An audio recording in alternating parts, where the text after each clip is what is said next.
Conflict in South Sudan has pushed more than 100,000 of the country's citizens into Ethiopia. The Ethiopian Administration for Refugee and Return Affairs is preparing to open more camps as overcrowding and flood rations are increasing problems. CCTV's Jerem Chala brings us this report now.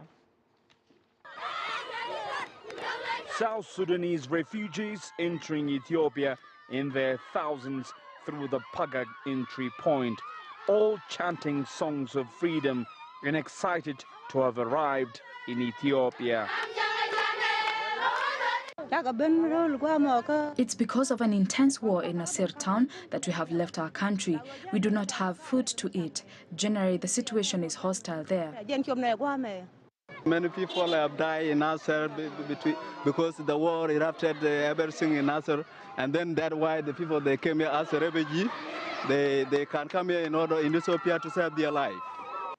The situation is compounded further, with most refugees being women and children. Aid organizations say camps in Ethiopia are overburdened.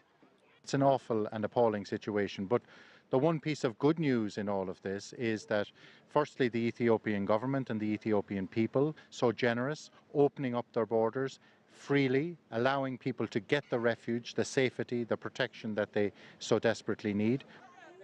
Ethiopia is now calling for quick international aid to avert a catastrophe. It's beyond the capacity of Ethiopia to handle this issue. We need humanitarian support as quickly as possible. This is how we see to it.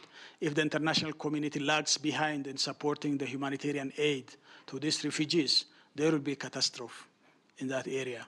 The numbers are swelling, adding up to the existing 200,000 refugees who arrived after the war broke out almost 10 months ago.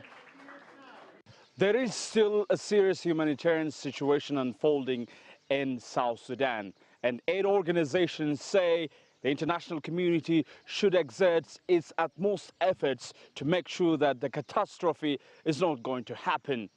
Grumjara CCTV, Pagag, South Sudan.